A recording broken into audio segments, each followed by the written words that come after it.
O meu nome é José Fernandes dos Santos Macedo, nascido em Itabaianinha, em 23/2/1944. Filho de uma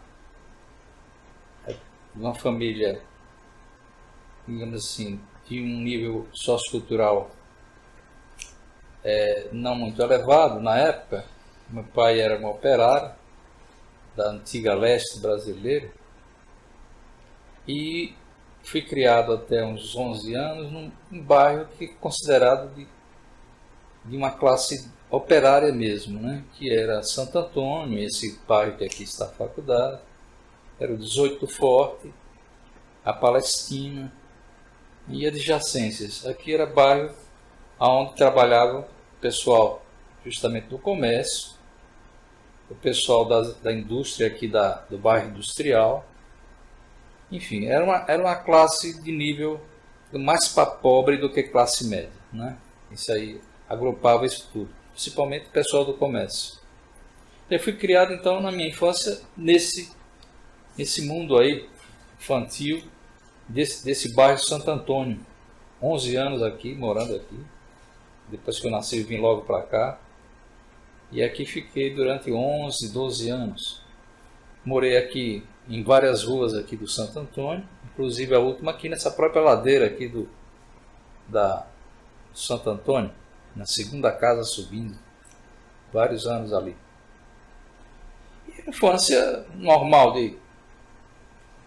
peculiar do bairro, né, que a gente vivia na rua, praticamente onde todos se conheciam, né? Não tinha rua calçada, um lado tinha pissarra para carro e a outra era a areia onde a gente brincava a vida toda.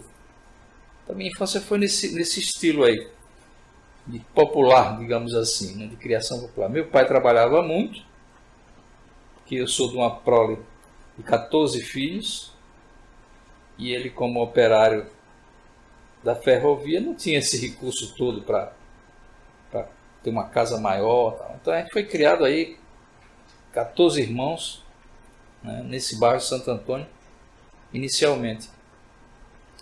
E foi onde eu fiz o meu primário. Depois eu passei para o ginasial, onde para entrar tinha que fazer um concurso, né, para o colégio estadual. Aos 11 anos eu fiz esse concurso.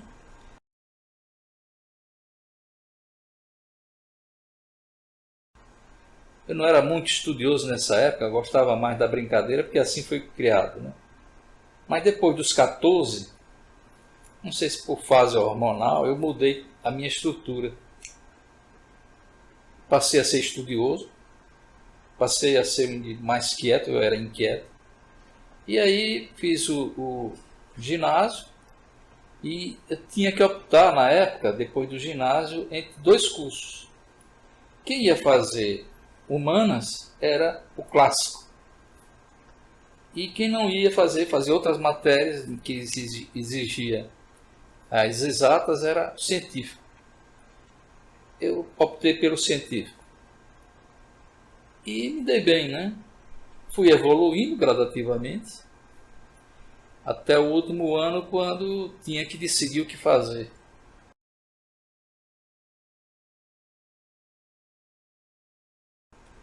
Eu não sei se eu tenho ideia muito clara por que eu escolhi medicina, mas as exatas não era, eu acho que não tinha pendor para exata, embora raciocinasse relativamente bem, mas não, porque na época havia o seguinte, as chances eram ou eu fazer economia, ou eu fazer direito, ou eu fazer química, que era uma escola excelente no Brasil, famosa na época, ou fazer o que era mais escola de comércio, ou algo relativo a comércio. E não existia na época ainda a faculdade de medicina, não existia. Nem a primária criação da sociedade médica para a formação da faculdade, não existia ainda. Mas eu entrei no científico e tinha essas opções. Inicialmente sem medicina.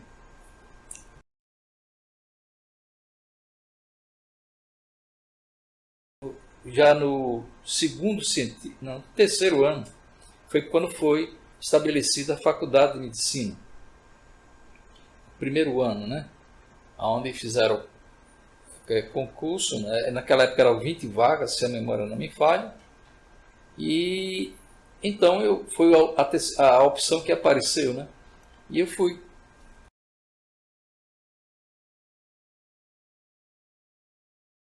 Nessa época, desse primeiro ano, esse pessoal da medicina fundou, eu acho que foram eles, um curso de um pré-vestibular, mas eu não tinha recurso nenhum na época. Não tinha recurso nenhum.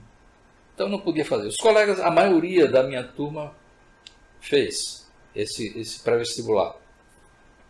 Meu pai mal dava para poder sustentar a família, quanto mais pagar para fazer pré-vestibular. Mas tem uma coisa assim, que de vez em quando eu me disciplino. E um objetivo eu projeto.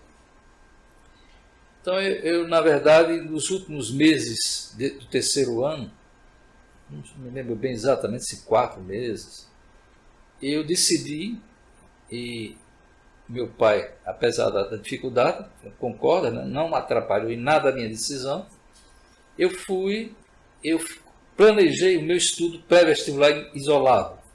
12 horas de estudo por dia.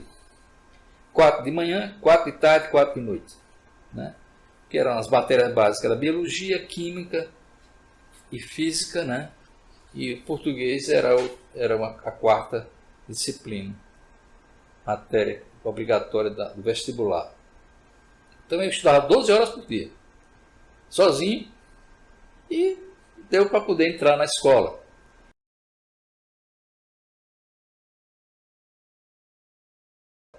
Eu era um ilustre desconhecido, porque os outros colegas já se conheciam do pré-vestibular, e a novidade era eu na lista dos aprovados, que era um vestibular de matéria eliminatória, né? Primeiro era que eliminava muito, que era a redação. A redação eliminava um bocado de gente. E eu fui passando, né? A cada dia que fazia uma prova, você ia lá no mural e verificar se você continuava ou não. E entrei.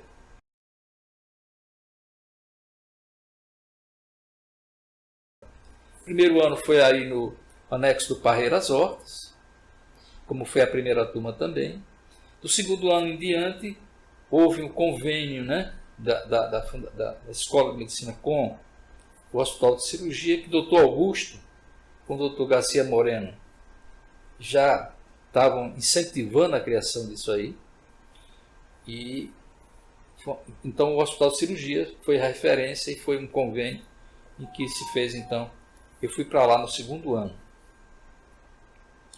Bom, essa trajetória aí, do segundo ano em diante, eu fiz um relacionamento bom com o Dr. Piva, no primeiro ano, e eu consegui, que o Dr. Piva era um pouco, digamos assim, concentrador, não, ele não liberava para qualquer um o seu laboratório e tal. Não sei por que razão, não me lembro bem os dados. Eu consegui dele uma confiança, né, para frequentar o seu laboratório. Porque eu era muito curioso, porque eu queria saber o que era tudo. Né? Então, dentro do cirurgia, eu já no hospital de cirurgia, eu tive esse contato com o professor Piva. E passei até a trabalhar junto ali, gratuitamente, que era escrevendo peça, olhando histologia, né? Fui até bolsista da CAPES. E, na verdade, os 5 anos de medicina, como estudante, eu vivia praticamente dentro do hospital de cirurgia. Ia em casa trocar de roupa, tomar um banho e tal. Mas eu vivia lá. E a patologia era meu QG, onde eu tinha livro, eu tinha, às vezes até muda de roupa, essas coisas. Eu fui criado na medicina com clínicos. Não foi nenhum cientista. Nenhum cientista. Se a gente for ver a formação da escola de medicina, os professores eram, né, pensados da sociedade médica como um todo. E eu tinha curiosidade, quer dizer, eu entendia que dentro do hospital é onde eu tinha que ficar.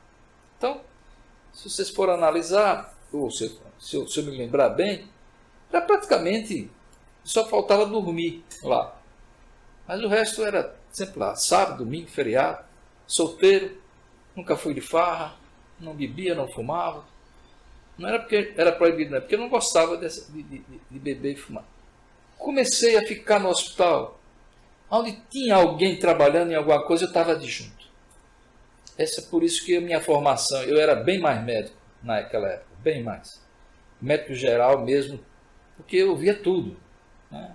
Cirurgião geral, urologista, oftalmologista, otorrino, todo mundo que estava dentro da casa, que tinha uma coisa, eu ia lá. E o hospital foi criado, é por isso que o nome era Hospital de Cirurgia, que o Dr. Augusto criou para se fazer cirurgia, porque naquela época o Santa Isabel não tinha essa rotina. Ele criou para isso. E o bairro também tomou o nome por causa do hospital que era cirúrgico, basicamente cirúrgico. Bom, e esse pessoal todo eu estava lá, né? Olhando, fazendo. E comecei a frequentar e comecei a contactar com os profissionais e adquirir deles a confiabilidade das minhas condutas, né? E trabalhava muito, eu era muito ativo, aprendia com certa rapidez e ativo e curioso, porque se me chamasse para conhecer alguma coisa eu ia. Tanto é que eu comecei no terceiro ano, se não me engano no terceiro, a frequentar o centro cirúrgico. Só que naquela época não havia a cultura do estudante de medicina.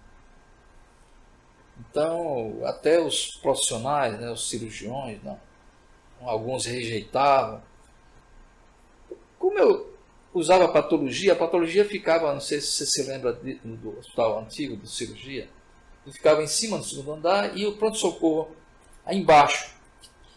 E eu ficava olhando, meio morbidamente, doido para chegar um acidente. Doido para chegar um acidente. Ou facada, ou tiro. Aí eu descia, né, ficava ali pageando. Os cirurgiões eram chamados, poucos clínicos, em casa, não existia aquele plantão efetivo no local. Eles vinham, mas eu já estava lá. Aí, como eu já conhecia alguns, né, eles chegavam tal, e normalmente eles não tinham com quem operar. Naquela época se operava com auxiliar de enfermagem. Quando eu perguntava, você pode me ajudar? Meu amigo já estava dentro do centro cirúrgico. Aí comecei a minha visão de coisas mais práticas assim. Eu ia. Mas houve um problema nesse intervalo aí. Doutor Val, eu um dia chego no centro cirúrgico, está lá um papel assim. José Fernando proibido de entrar no centro cirúrgico, a não ser acompanhado do professor, para aulas. Digo, pega, fui barrado. Aquele negócio, barrado no baile, né? O que eu ia fazer? Fui lá na direção da faculdade e tal. Não, mas você vai, compreenda, tal, é porque nós estamos começando. Eu voltei a frequentar o centro cirúrgico através dos cirurgiões. Vamos, Macedo, bora. Se ele botar a gente para fora, eu saio também. Você quer mais, tal. Aquele negócio que você quer alguém para... E aí, dentro do centro cirúrgico, eu também fiz uma ponte com uma pessoa fundamental, que era a irmã Clara. A irmã Clara é quem mandava no centro cirúrgico do ponto de vista administrativo. E eu consegui também com a irmã Clara uma confiabilidade muito grande. Tanto é que eu não tive problema depois do 5º ano de entrar, fazer as minhas coisas no centro cirúrgico. Porque ela dizia assim, você pode. Quando era outro colega, esse não. Você pode, esse não. Era assim, irmã Clara. E eu era um dos que podia entrar. Porque ela observava, estava o tempo todo ali dentro, né? No 4º ano, eu passei a frequentar também uma coisa que foi importante para mim. O pronto-socorro. No plantão do Dr. Fernando Sampaio, Marcos Teles. E era o acadêmico de apoio, era Antônio Cruz. Antônio Leite Cruz. E eu fiquei como assistente de Cruz. Né? Ele é quem estava mais tempo lá, como um residente. Seria um residente. E eu um candidato à residência. Pronto, comecei a trabalhar com Cruz. e Dr. Fernando Sampaio e Marcos Teles. Pronto, aí eu comecei a entrar na cirurgia de Dr. Fernando Sampaio como instrumentador inicialmente. Quando o Cruz não podia, eu ia ajudá-lo. E fomos assim os 3 anos. Né? No último ano ele depois saiu, eu fiquei como doutorando, né? E fiquei como o principal do Dr. Fernando Sampaio. E nessa altura, é por isso que eu digo, a gente foi formado fazendo. Né? O Dr. Fernando dizia assim, ó, entrou um doente tal. Eu era o quê? Estudante. E ele aí, ó, prepare, eu só quero ver no centro cirúrgico. E era assim, por causa da confiabilidade em mim, em Cruz. Ele internava, eu fazia história, fazia preparo de tudo e tal.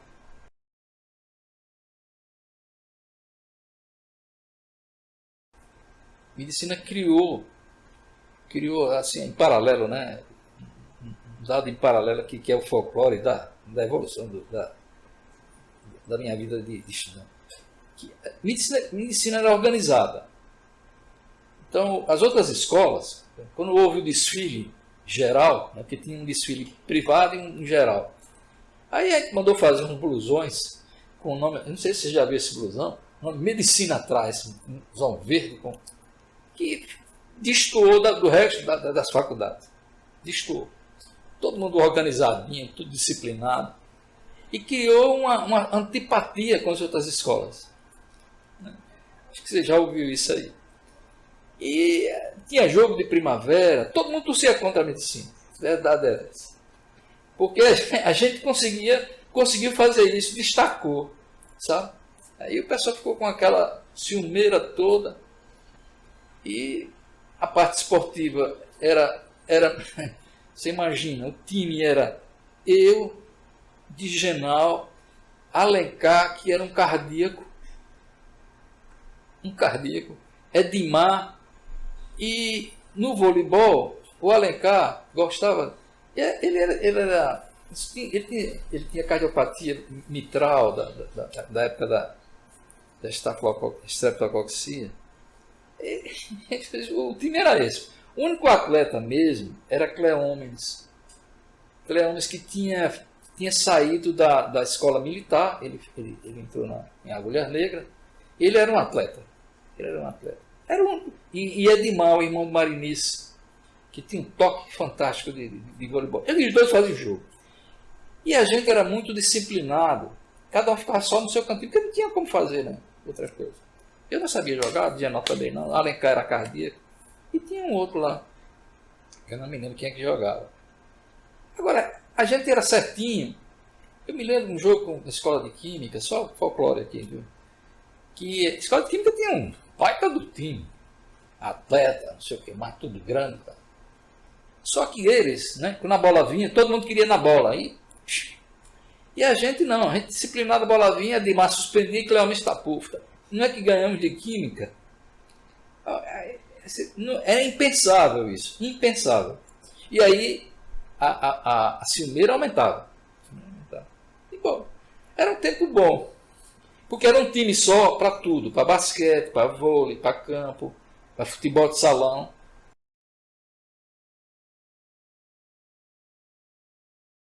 Como eu seguia tudo direitinho, Zé Augusto era, nesse aspecto, é uma das pessoas que eu vi com desprendimento da cultura dele fantástico. Quer dizer, ele lhe pegava, se você dissesse, eu quero aprender cardiologia, ele ia lhe ensinar tudo que ele sabia. Tudo. Ele não negava nada de aprender. E fazia com gosto de você evoluir. Mesmo formado. Era essa a atitude de Zé Augusto. Então é que eu respeitava muito essa conduta dele. Ele não fazia nenhum salamaleque com a cultura dele médica. Ele doava com prazer. Essa aqui era a verdade. E eu passei um tempo cuidando dos doentes cardiológicos também, né, junto com ele. E ele sabia da minha conduta, como é que eu trabalhava e tal. Eu aprendi com o Zé Augusto Barreto a examinar um paciente da cabeça aos pés. E isto levou para o resto da vida. Eu tinha que olhar a garganta, ou ver se o olho piscava, se fechava, se abria, parte neurológica do plínio, tudo tudo isso. Porque eu aprendi assim, vendo os clínicos fazendo e eu aprendendo. Na parte.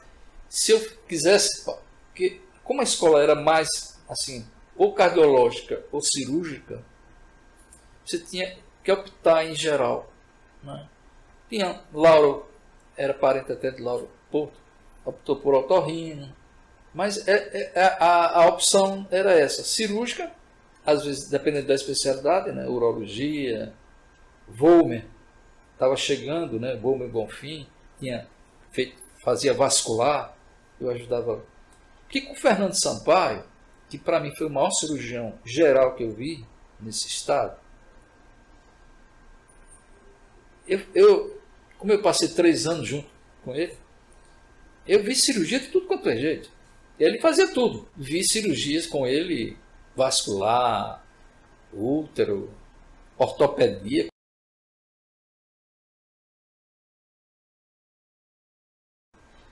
Mas Fernando Sampaio me disse uma vez, que para mim foi uma coisa que no dia quase que eu não durmo, como eu cuidava bem dos doentes dele, e ele era detalhista. Quando eu ia fazer cirurgia, o doutor Fernando era um técnico fantástico, agora ele não era paciente.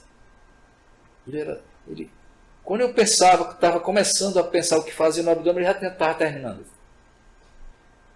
Aí disse, Fernando, eu vou lhe dizer uma coisa. Você me desculpe. Se você quiser, eu vou lhe ensinar tudo de cirurgia que eu sei. Mas eu vou lhe dizer uma coisa. Você não tem espírito de cirurgião. Eu digo, pô, tá, né? Aí o chão abriu assim. Eu digo, pô, vou descambar aqui dentro. Não é que eu quero fazer cirurgia. O cara que vai me ensinar disse que eu não tenho o espírito. Repare bem. Aí eu pergunto, mas por quê? Você é muito detalhista. Você faz as coisas miudinhas. Eu vou dissecar aqui. A gente vai fazer uma esplenectomia. Você me pede para eu dissecar a artéria para poder só pinçar o vaso. Mas não é o certo. Mas comigo eu faço tudo. Rapaz, ele fazia até. Aí ele fazia. Espera aí, eu vou atender você. Hoje eu vou lhe atender. Aí começava lá por meio. Só, rapaz, já viu como é que é? Aí pá, pisava do jeito dele. Mas ele me disse isso, né? Aí eu comecei a pensar, poxa, o cara que gosta de mim, tá me ensinando tudo de cirurgia, né? Tá me dizendo que na hora que eu quiser, vou ser cirurgião. E me dê, né, isso é uma observação. Você sabe que a gente está junto há algum tempo e eu lhe observo. Você é bom, mas é detalhista demais. Então, o espírito seu não é do cirurgião. O seu espírito é do clínico.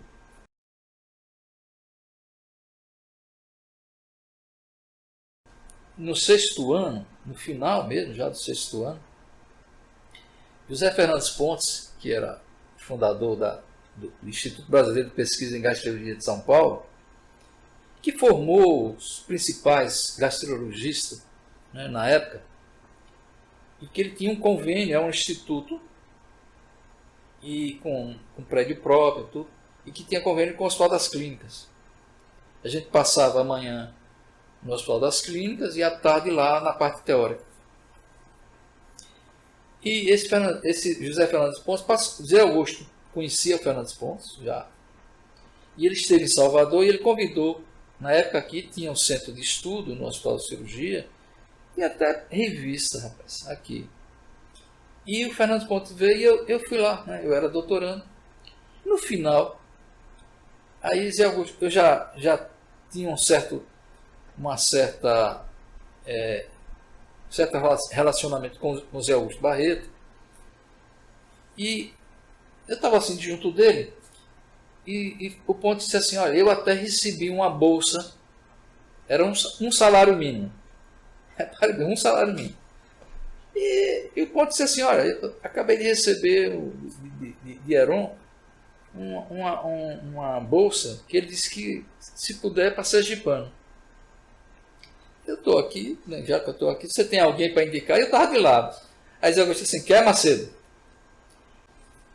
E aceitei esse convite do Pontes, José Fernandes Pontes.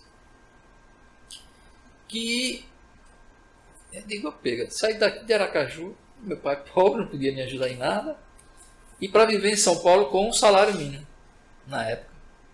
Bom, e fui lá fazer essa pós-graduação, junto com uma colega de Maceió, dois do Rio Grande do Sul, gaúcho, e dois de São Paulo. Aí, bom, eu todo time lá, porque eu estava acostumado de ter os meus, né, eu fazer as coisas, né? E lá eu não era residente no hospital, né, das clínicas, eu não era residente. Eu era um estagiário, tal, que tinha, oficialmente podia ficar lá, tal, mas não era o residente que tomava conta do doente. Tomava conta do doente, mas não era coisa oficial de título, não, dentro do hospital. Mas como sempre, né, eu tinha dois residentes lá, muito bom, nessa enfermaria, que era do grupo do Instituto, todos eles trabalhavam lá. E eu comecei ali, né, querendo sair, querendo vir embora, porque aqui não dá para mim, então. Mas eu consegui vencer essa fase e continuar. Mas como eu trabalhava muito, os residentes também começaram a me observar. Porque ele nos primeiros meses ele não dava bola para a gente, não. Eu ia lá, mas eu fazia ficha, eu examinava, eu ia lá, via de manhã, via de tarde. E eu era o único que fazia isso. Até que um dia eles chegaram assim e disseram: olha, Fernando, a gente está observando vocês aqui, os 6, e você é o cara que, como é que chama? Chupa-sangue. Você não é um chupa-sangue. Ah, certo. E aí? Não, é porque de agora em diante, se você precisar da gente, nós estamos à disposição. Pronto, aí abriu as portas, né? Eu comecei a perguntar com mais facilidade, eles me ajudaram a responder as coisas e tal. Todo ambulatório eu ia. Sabe? Fazia o que fazia aqui. Proctologia, estou lá. Aí o cara entendia que eu passava... O que eu fazia? Eu passava o tubo aqui, Alberto me dava para fazer. Quando ele viu que você passa tubo, passa. Então faz assim, você fica aí, vai tocando, e o que encrencar você manda voltar na outra semana, que a gente vê junto. Aí eu digo, tá certo. Eu topava, né? Eu digo, vai, aparecendo trabalho. Endoscopia, mesma coisa. Eu ia para a endoscopia com o Meireles, que era um dos endoscopistas de lá. Nessa época estava o hospital, lá, o Instituto, tinha adquirido o primeiro aparelho de fibra óptica. E eu ia lá curiosamente olhar e tal. Mas naquela época era assim, ó, pega aqui, ó, não tinha tela. Você tinha que ser rápido na visão e na fixação. Bom, mas eu ia. É a mesma coisa que aconteceu com a endoscopia digestiva alta. Aí, com o aparelho lá das clínicas, o Meireles era o chefe lá da endoscopia, ele me viu passando. E o Meireles me viu fazendo, num dia, passando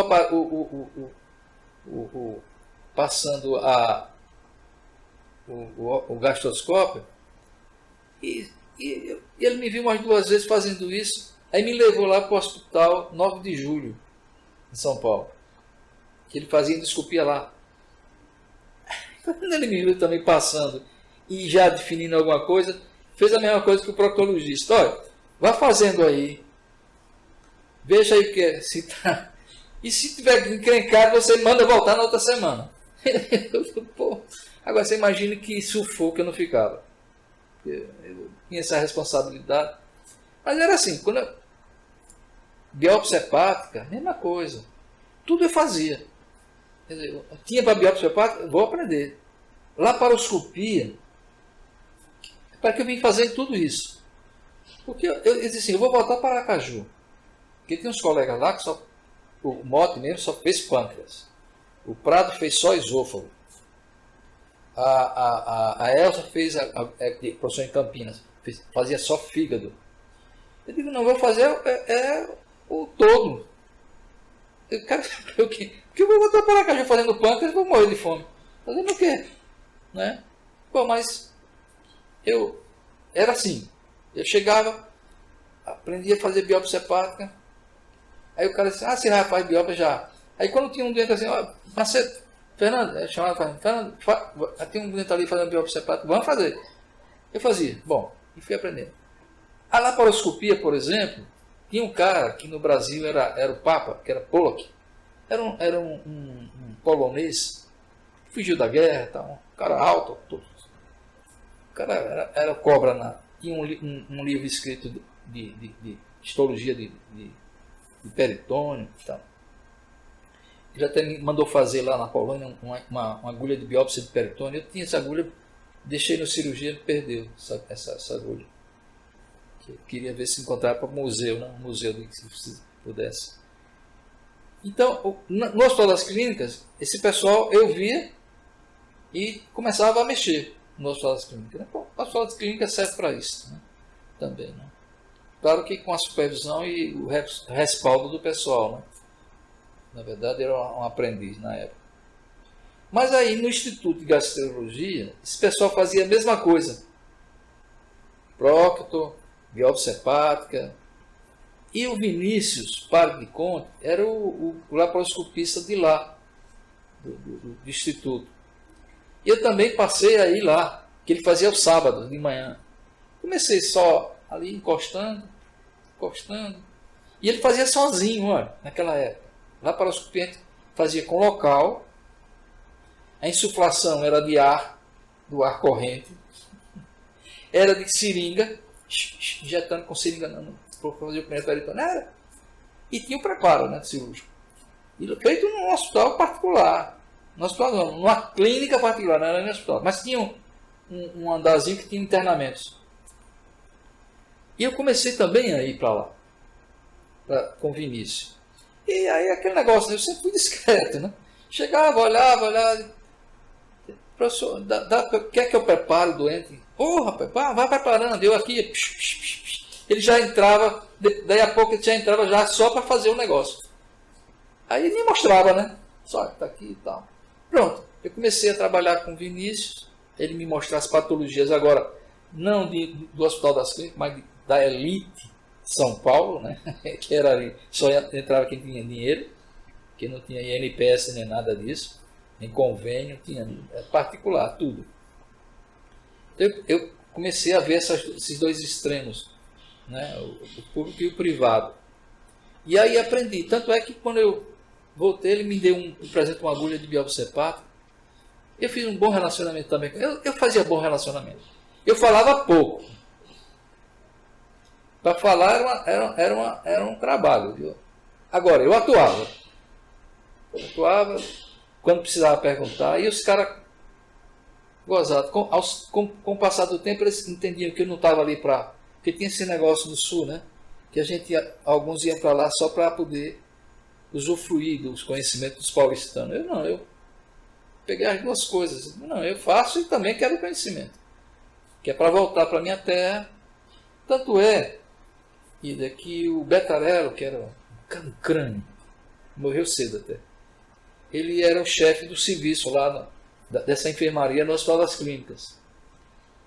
E no final do curso, 2 anos e meio, 2 anos? Não, 2 anos, 2 anos.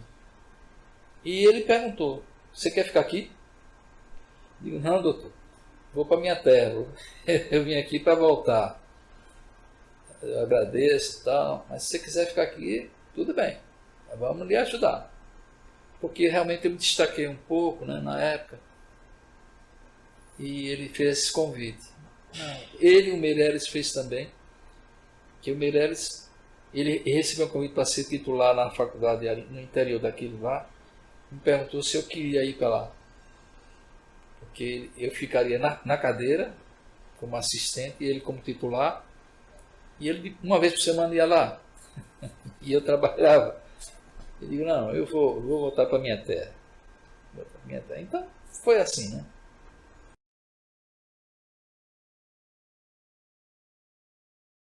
E naquela época, o aparelho que eu aprendi, você vê como são as coisas, né? Por isso que eu tenho essa vantagem. Eu vi a medicina andando.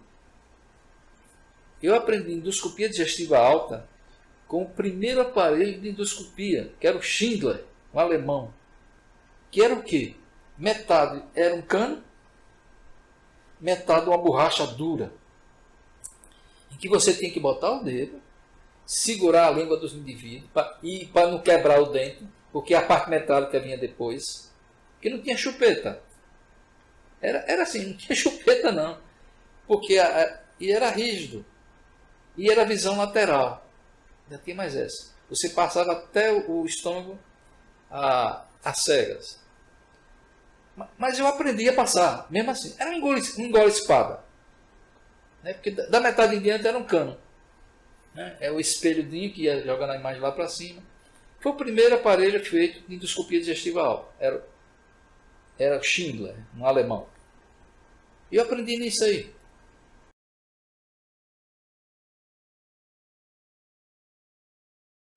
Eu aí voltei, comecei aqui junto com o Wellington Ribeiro, que estava chegando também, foram os primeiros gastroenterologistas do estado, ele no Rio de Janeiro e eu em São Paulo. Chegamos na mesma época. Questão de... Foi na mesma época, não tem diferença de mês, não tem importância não. E fizemos até um serviço. A Zé Augusto deu um espaçozinho lá na clínica dele. Eu cheguei a montar junto com ele. Compramos um aparelho, um fibrogastroscópio. Não ganhei um tostão, porque eu nunca fui comercial. Nós investimos fizemos um investimento para fazer o que fazia São Paulo no estômago. E porque eu montei até uma dosagem de acidez gástrica. Eu mesmo né, com ácido clorídrico, né, desse normal, e titulava com violeta genciana e tal. Tinha isso, que é o que fazia em São Paulo, no Instituto. Né? Mas, lá no São Paulo, o Meirelles dizia assim, não, Fernando, compre o aparelho que você vai ganhar dinheiro. Eu vou. O Elton, então, me chamou, Macedo, vamos fazer o seguinte, vamos. Vou ganhar dinheiro aqui, que até hoje eu espero. Aí o Meirelles dizia assim, você cobra a endoscopia, cobra a biópsia, cobra o exame de não sei o que lá. Eu sei que dava um montante razoável, pelo próprio instituto. E nós compramos o aparelho não é Machida, não. É Machida. Um japonês, importado para ele. Que na época, devia ter comprado era um apartamento. Ou uma casa. O tal valor que eu fiquei pagando, né? Fui pagando. E aí eu fui para o instituto não fez convênio. Não, isso aqui não tem, isso aqui não pode. Particular não existia. Não existia. Naquela época ainda estava começando os IAPs, né? Os grupos de saúde. Não tinha Unimed, não tinha CACI. Não, CACI tinha, mas tinha médico da CACI, não tinha convênio. Era GA. E esse negócio todo ninguém queria fazer convênio. Moral da história, paguei esse investimento todo. Não tirei. Não é exagero não. Nada.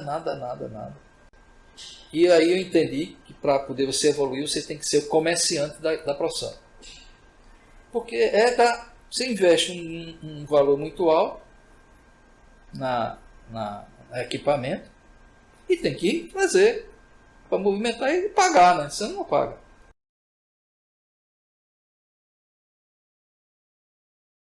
Eu com esse salário de um salário mínimo e alguns plantões aqui, outro ali, consegui comprar um laparoscópio e trouxe para aqui, da Storz, também o inicial da luz quente, E recém-formado, quando eu voltei, já voltei com esse aparelhinho debaixo do braço. Pergunta quanto eu ganhei disso? Nada. Porque eu fazia para os doentes do hospital de cirurgia. Eu ia comprar o quê? Nada. Não tinha convênio, não tinha nada. E quando queimava a lâmpada, eu tinha que importar a lâmpada. Era importada, era lâmpada alemã. E era quente. Eu fazia sozinho. Parece hoje a coisa de... É história. Fazia laparoscopia só. Ainda bem que era dentro cirúrgico. Com a irmã Clara eu tinha acesso a isso. Era anestesia local. Era o ar, uma seringa de 200 ml. Se fazia. Com ar corrente. Doente acordado. Com a dolantina e a atropina só. E quando você introduzia o aparelho, né, fazia o pneu no peritônio e tudo, cuidado para não tocar a lâmpada no peritônio. Era quente e o bicho dava um pulinho. Era assim. E ainda tinha mais, viu, vida? Eu conseguia. A juventude é um negócio fantástico. Tudo isso eu fazia. A adrenalina subia e descia. Mas, como não infartava, eu tocava o barco. Eu ainda fazia sozinho a biópsia hepática. Fazia outro furo. Ficava olhando a agulha entrar, e largava ligeirinho, agora é uma rapidez, largava o aparelho aqui e e depois ia olhar o estrago que eu fiz. Era uma coisa de doido. Olha. Nessa laparoscopia, para você ter uma ideia como era. Primeiro, a gente não fazia em criança porque os anestesistas não trabalhavam com criança. Isso aí. Segundo, geralmente era doente da... Porque o cirurgião nessa época fazia muita filantropia, né? De coisa, né? E a faculdade começando também para fazer. Eu certa vez, nesse negócio da laparoscopia, porque eu fazia com a agulha que Vinícius me deu. Era grossa. Eu fiz, tirei e depois fui olhar o que eu fiz. Aí tinha assim um negocinho, uma coluna do fígado para o peritônio. E eu aí, que acha isso? Não tinha isso antes. Aí peguei a própria espanou. Ih, meu Deus do céu. Peguei um vaso grosso. O que fazer? Sozinho isso. Deixei lá o trocado, tirei a ótica e comprimi. Comprimi lá um tempinho e tal. E a adrenalina subindo e descendo. Que acho que eu fiz hoje. Agora, é fantástico. Aí eu sempre achei, ainda acho, né, coisas fantásticas. Ou seja, eu sou estimulado ainda por algumas coisas. Aí eu disse, deixa eu ver o que é que eu fiz. E é um negócio impressionante. O epíplo, rapaz, já estava chegando acima do fígado. Não estava junto. Olha ele subindo para bloquear. Porque eu refiz o peritônio, o pneu peritônio, refiz, enchi de novo, passei a ótica, estava lá, coaguladinho e o epíplo já andando para cima, rapaz. Que negócio bonito danado. A outra de laparoscopia, assim, essas histórias de... Você sabe que em enfermaria, você sabe disso, né? Você vive nisso também. Os doentes na época eram assim, desnutridos e tal. Eu peguei uma CIT. Fui fazer então a laparoscopia. Que eu mesmo fazia, né? Então quando tinha assim, eu ia lá para ter. Eu queria saber o que era. E enfiei o trocado. Tudo. Quando saiu o mandril, saiu com um negócio assim amarelo na ponta. Eu disse assim, isso aqui é intestino. Pá, eu sozinho dentro, na sala de cirurgia. Isso aqui é intestino. Furei uma alça. Aí eu digo, puta, e agora? Eu aí abri a porta, saí assim, para ver um cirurgião, né? E de Genal estava passando. Eu chamava ele de Chiquinho. Chiquinho, vem aqui me dar uma ajuda. Foi que hoje, rapaz, eu acho que eu furei uma alça. E agora? Não, vamos lá, filho, vamos ver se eu lhe ajudo. Local, tudo isso com local, viu? O doente acordado. Ele infiltrou. Chico, deixa eu ampliar um pouquinho essa incisão, que era 2 centímetros que a gente fazia. Para passar o trocado só, nem 2 centímetros chegava. Aí ele botou o dedinho dele assim. E disse, peraí, Chico, tem uma clivagem aqui. Foi arrodeando, e disse, gente, essa alça está aderida ao peritônio. Mas só essa alça. Como é, rapaz? O resto está tudo livre. As laterais estão livres. Ele disse, bom, então vamos fazer o seguinte. Olha, o cara desnutrido, com ascite. Eu furando o colo. O que é que eu ia pensar? Digo, esse eu já perdi. Né? Esse eu perdi. Aí você vê que é a natureza. Aí ele fez o seguinte. Pinçou. Isso com anestesia local todo. Viu? Pinçou. Suturou. Limpou ali. Na beirada tal. Suturou. E botou para dentro. Não foi nem igual. Porque não ia fazer astomia onde? Como? E não estava preparado para isso. Né? E eu digo, rapaz, e agora esse dente vai morrer, porque vai dar uma peritonite lascada aí. E ele não teve pico febril. Eu não sei se é porque ele estava desnutrido mesmo, e as imunidades já nem respondem. Não sei. E o cara saiu. Saiu mesmo. Que aí eu esvaziei também um pouco a si. Mas era assim.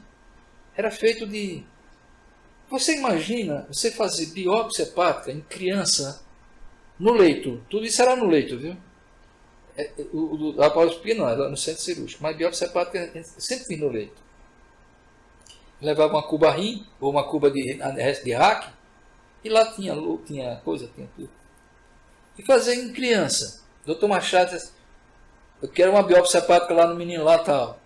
E doutor, é hepatomegalia, ele queria saber. Mas é juventude, mais uma vez eu repito, é juventude, dá pra gente fazer isso. Eu talvez até fosse um pouco impulsivo, né, nisso aí. E, fazer uma biópsia hepática com local numa criança, como é que pode? A Tereza já tinha voltado da França, ela ficou 6 meses lá, parece. Trouxe umas biópsias descartáveis, fininha, de biópsia hepática. E eu pedi emprestado, que nunca me devolvi. Quando precisava, ela me chamava para fazer. Mas eu nunca devolvi mesmo. Eu acho que tem que estar em casa essa biópsia. Mas para a grossura da minha, tinha muito segredo. Eu vou fazer em criança. Mas como? Primeiro com local. Filtrar pele de menino até a cápsula de Gleason. Eu fui tentando, o menino chorava, se esperneava, tal. Quando ele dava um ar, eu um pouquinho para frente, até chegar lá. Depois eu dava um pique, já anestesiado, dava um picozinho, e ele continuava dando o choro dele lá. Quando ele ia respirar, que eu voltava a fazer procedimento, alguma coisa. E botava a agulha no ponto. Que eu sabia, porque quando topava na cápsula, a agulha movimentava. Né? Eu digo, já está aí no ponto. E agora esperava, né? Aspirava a seringa com soro fisiológico e esperando a criança. Vai berrando para cima e para baixo, né? Esperando a hora da apneia dele. Ele fazia, eu vou... Olha, digo, se esse menino der uma chorada brava, vai rasgar esse fígado aqui. Era assim. E eu fazia. E, olha, uma vez, pra você ter uma ideia, estava eu e o auxiliar de enfermagem. Chegou um moreno forte, de atividade física grosseira. E chegou agitado, com tosse. E tão agitado que eu segurava de um lado, era Newton, o enfermeiro, segurava do outro, lá no outro pronto-socorro. Teve uma hora que ele deu uma tossida que banhou a mim e a Nilton. E eu vi os pedaços do pulmão. Minha Nossa Senhora. Hoje eu morro. Né? Porque com um banho desse, de bacilo de có, pronto, não dormi. troquei de roupa, no outro dia fui lá para Ayrton Teles. Tô aí. Tomei um banho de bacilo tuberculose. Ele chamava a gente de poeta. Pô, poeta, e você quer que eu faça o quê? Eu disse, eu quero saber o que é que eu faço. Nada. Você não faça farra. Eu digo, eu não bebo, não faço farra. Então pronto, já resolveu o seu problema. E daqui a 30 dias a gente faz um raio-x de tórax. Olha, repara. Não perca a noite. Pronto. Aí eu fiz isso. Devo ter tido tuberculose de infecção, mas não doença. Porque o que eu tomei banho porque o rapaz, coitado, não conseguia. Ele ficou, deve ter dado hipóxia, agitou. Né? Era assim, o pronto-socorro.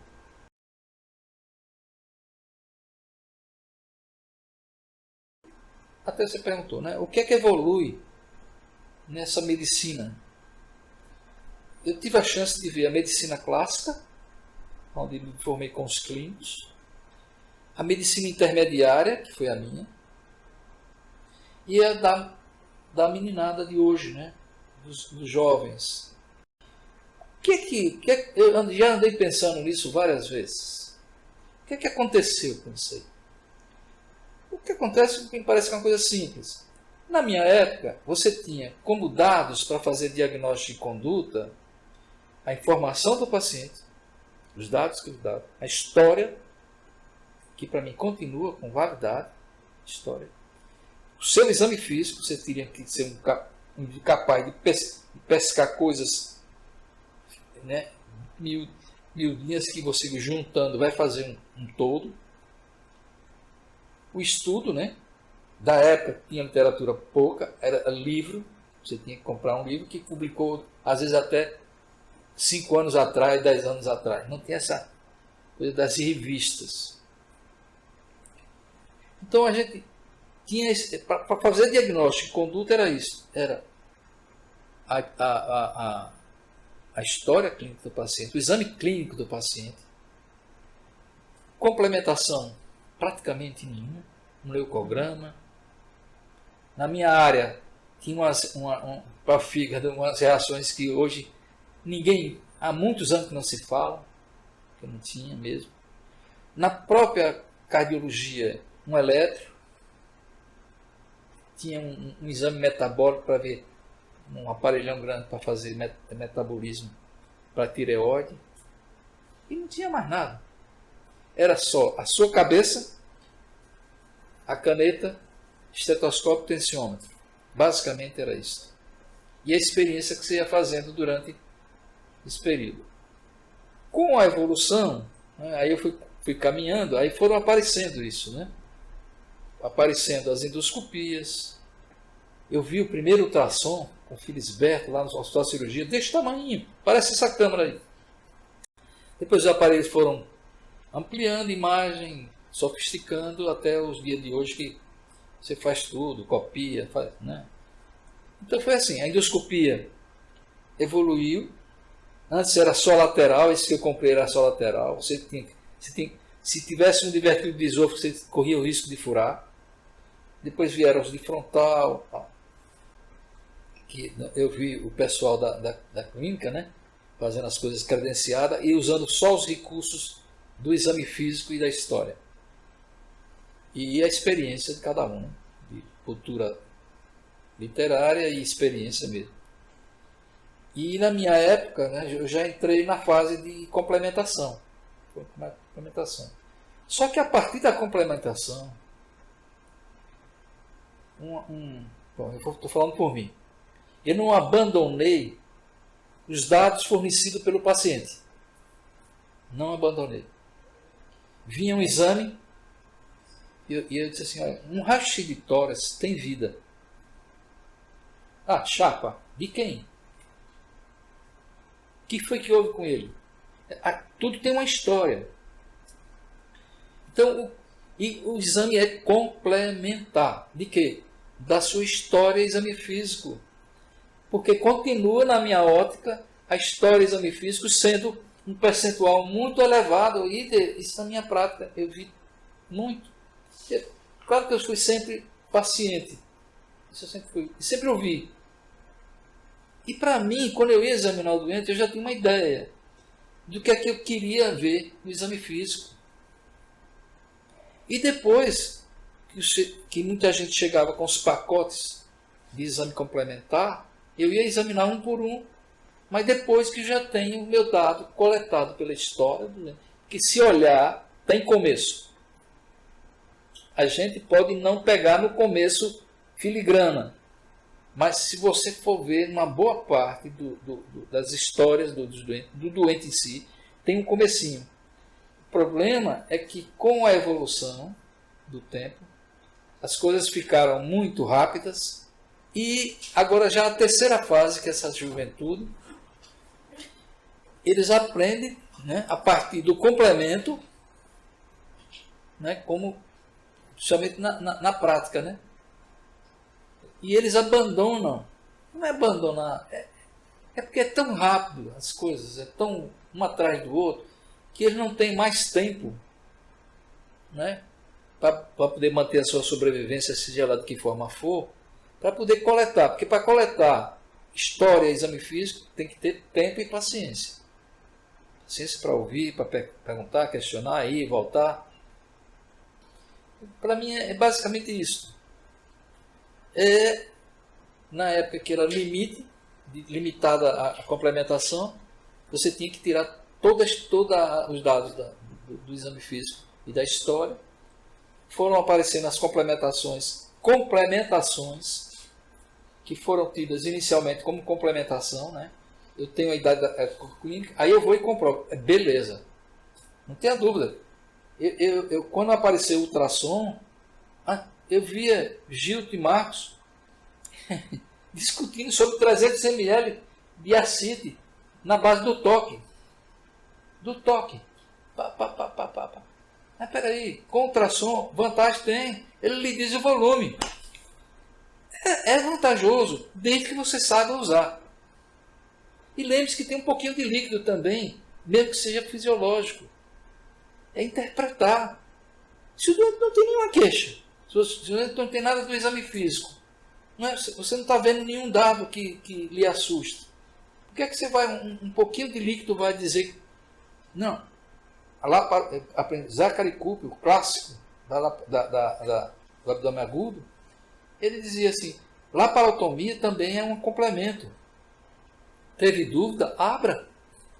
Só que hoje, em vez de abrir, né, do ponto de vista clássico, né, aí você passa um laparoscópiozinho, que é um furinho e tal, você vê. E ali resolve até, inclusive. Então, é uma vantagem enorme. A gente antes ficava só fosforilando. Com a complementação, você comprova, mas aquilo que você já fosforilou clinicamente. Senão, você não vai fazer uma conduta. Claro que, numa boa parte dos casos, eu digo isso pela experiência própria, né? Pessoas virem apavoradas, tal.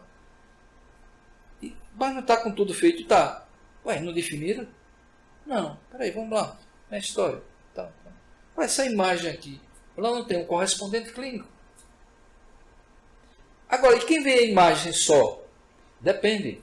Que é outra coisa também, que eu acho que nessa fase... Antigamente a gente discutia muito com o radiologista. Voltava. Eu acho que na nossa fase atual, Ida, tem uma coisa assim, não há tem grupos que fazem isso. Não vou dizer que não tem não, porque também não posso falar genericamente porque eu não ando circulando. Mas eu não sei quantos tem, né? Você chega a fazer um exame clínico, faz um exame complementar e vai lá discutir. Só eu estou com uma dúvida aqui. Vou discutir e tal. Porque o pessoal não tem tempo para parar mais, né? Para você discutir e tal, você olhar, amadurecer, voltar, perguntar de novo, voltar. Porque aí lhe dá uma estrutura de evolução muito alta, uma segurança muito alta. Mas isso pela velocidade hoje, sabe? Então a juventude não tem o tempo para colher dados. Então, o que eu acho ruim é que ele perde esta fonte de informação, que não deveria, porque ela continua sendo do doente, A cada consulta. A cada consulta. Veja bem, quando retorna, tem que ter uma revisãozinha. Se for um negócio muito claro, para ali. Mas se não for, é outra consulta, outra história. Ver o que é que faltou na minha primeira história. Porque o complemento está ali, mas não está me definindo. Mas eles têm tempo? Pô, o que falta é isso. E está difícil de resolução. Porque tem muito médico, muitas especialidades, subespecialidades, pouca gente fazendo, juntando peças, pouca gente juntando peças, né?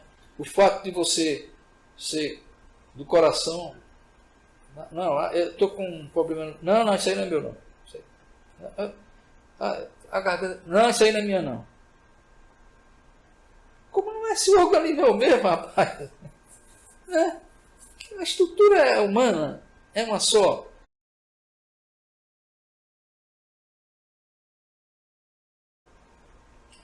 O que é que, ultimamente, nos últimos anos, viu, Ida? Eu andei em contato maior com, você sabe, gastrologia, dizem que é psicossomática, tudo mais em gastrologia.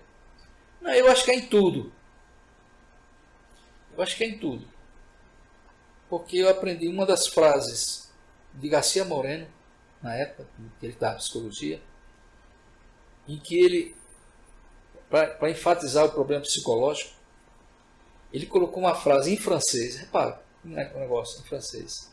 C'est ce qu'il y a de plus profond dans l'homme, c'est sa peau. O que é mais profundo do homem é a pele.